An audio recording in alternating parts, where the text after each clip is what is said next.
Pemirsa, nilai tukar rupiah terus terpuruk hingga hampir menembus level 13.000 per dolar Amerika hari ini. Menko Perekonomian Sofyan Djalil mengklaim pelemahan rupiah beberapa pekan terakhir lebih karena faktor eksternal. Membaiknya perekonomian Amerika Serikat disertai menguatnya mata uang negara tersebut dan juga antisipasi kebijakan Bank Sentral Amerika Serikat The Fed berkontribusi terhadap pelemahan rupiah. Seperti apa upaya Bank Indonesia dan pemerintah dalam menjaga stabilitas rupiah yang sesuai dengan fundamental Indonesia, lalu akankah pelemahan rupiah mendorong masuknya investasi asing yang berorientasi ekspor? Kita akan membahasnya bersama Ketua Kamar Dagang dan Industri Kadin Suryo Bambang Sulisto dan pengamat ekonomi Rian Kiryanto. Selain itu kita juga akan bergabung dengan Peter Jacobs, Direktur Departemen Komunikasi Bank Indonesia melalui line telepon. Saya akan sapa dulu Pak Peter. Selamat sore Pak Peter. Selamat sore Mbak Tasya. Iya, Pak Peter, apa saja yang akan dilakukan oleh Bank Indonesia, mungkin langkah-langkah ke depan untuk menjaga nilai tukar rupiah? Iya, pada dasarnya ada beberapa hal yang dilakukan oleh Bank Indonesia secara langsung. Tentunya kalau bicara soal keterlibatan Bank Indonesia di pasar, kami monitor dan hadir terus di pasar.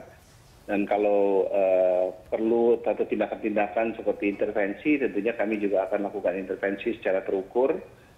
Selain itu tentunya masalah nilai tukar ini tidak hanya bisa diselesaikan oleh Bank Sentral dengan kebijakan yang ada, tapi juga perlu komitmen dari segenap unsur ya, termasuk pemerintah dalam konteks ini, sehingga memang kami berkoordinasi dengan pemerintah untuk mengambil langkah-langkah khususnya untuk melakukan reformasi struktural dan segala macam hal yang diperlukan untuk membuat indikator makro kita menjadi lebih positif begitu.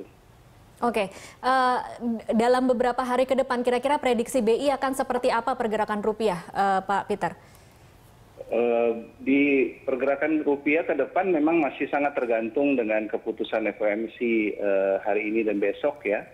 Dan juga beberapa indikator-indikator yang yang kita akan lihat ke depan, termasuk juga perkembangan perekonomian di Eropa, di Tiongkok juga akan mempengaruhi. Jadi kami memang terus akan monitor segala macam perkembangan, termasuk juga perkembangan di domestiknya, khususnya juga ketersediaan likuiditas falas yang kita juga coba untuk jaga supaya yang bisa kita usahakan supaya muncul kestabilan di perekonomian secara domestik dan juga secara eksternal. Oke, kalau boleh tahu angkanya berapa setiap hari yang akan dilepas ke pasar, Pak Peter? Kalau itu memang kita memang nggak bisa disclose angka intervensi kan maksudnya ya. Ya. Ini sangat tergantung juga dengan apa yang dinamika yang terjadi di pasar tentunya. Okay. Beberapa banyak permintaan dan penawaran yang terjadi di pasar. Jadi kami stand ready saja memonitor. Kalau diperlukan tentunya kita akan lakukan intervensi secara terukur. Oke, tapi cadangan dolar Amerika Serikat BI cukup ya Pak? Cadangan devisa kita sekarang ada sekitar 111,1 miliar dolar. Cukup untuk 6,6 bulan impor atau 6,4 bulan impor plus utang luar negeri pemerintah. Oke, baik. Pak Peter, ditahan dulu. Saya akan bergabung dengan narasumber yang sudah ada di studio. Ada Pak Rian, pengamat ekonomi, dan juga Pak Suryo Bambang Sulisto dari Kadin. Saya ke Pak Rian dulu. Kalau untuk menanggapi apa yang tadi sudah dilakukan oleh BI, sudah cukupkah ataukah perlu langkah-langkah lain? Saya kira dalam situasi rupiah kita sedang dalam kondisi pressure, respon BI sebagai bank sentral adalah in the market. Apa itu arti in the market? Artinya BI secara konsisten terus memantau pergerakan kurs rupiah kita versus US dollar. Ya. Yang kedua, betul bahwa langkah intervensi itu adalah jurus kesekian setelah langkah-langkah yang lain dinilai tidak efektif. Nah, tapi kalaupun Bank Indonesia mau melakukan intervensi, itu harus terukur. Okay. Tadi Mas Peter sampaikan terukur. Kenapa harus terukur? Karena kedalaman dari pasar uang kita itu kan relatif sulit diukur. Ya, mungkin BI tahu takaran-takaran yang dalam kondisi manageable untuk BI bisa melakukan intervensi. Karena apa?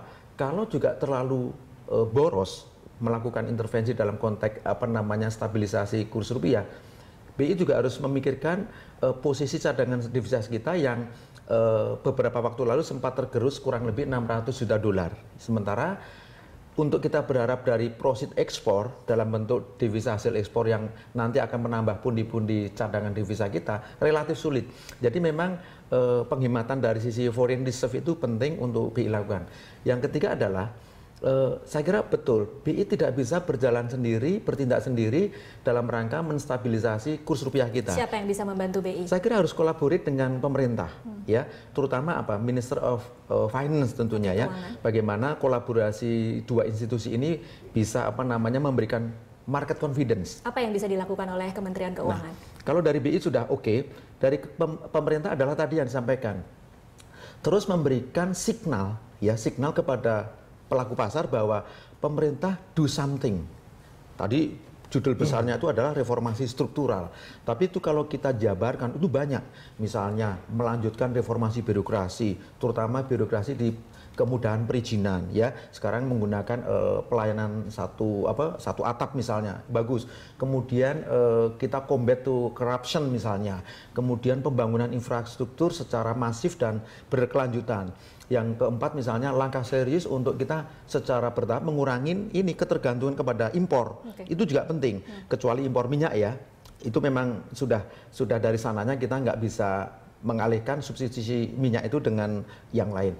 Yang kelima adalah ya tadi kolaborasi mengoptimalkan forum koordinasi stabilitas sistem keuangan FKSSK untuk bersama-sama memantau bagaimana dinamika rupiah kita tuh di financial market kita. Dengan demikian action yang akan dilakukan itu benar-benar setidak-tidaknya meet dengan kebutuhannya. Gitu.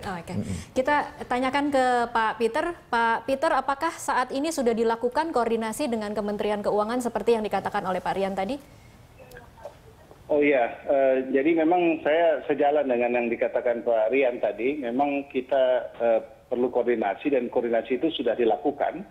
Mungkin kalau tadi teman-teman media juga sudah perhatikan, kita bersama-sama tadi, walaupun mungkin Pak Mirza akan datang agak terlambat di press conference, tapi kita melakukan press conference bersama-sama dengan pemerintah untuk hal-hal yang memang kita sudah sepakati bersama-sama apa yang perlu dilakukan. Kami senang karena apa yang dilakukan Bank Indonesia juga didukung oleh pemerintah dengan berbagai kebijakan-kebijakan yang diambil, dan kita juga berharap sebenarnya supaya reformasi struktural yang memang menjadi satu bagian yang harus segera dikerjakan dan sudah mulai dikerjakan dengan reformasi energi itu bisa tetap diutamakan nanti hingga menjadi sesuatu yang positif nanti berkontribusi buat makroekonomi Indonesia. Oke, baik Pak Peter, Pak Rian, dan Pak Suryo, kita tahan dulu, nanti kita akan break, kita akan kembali sesaat lagi.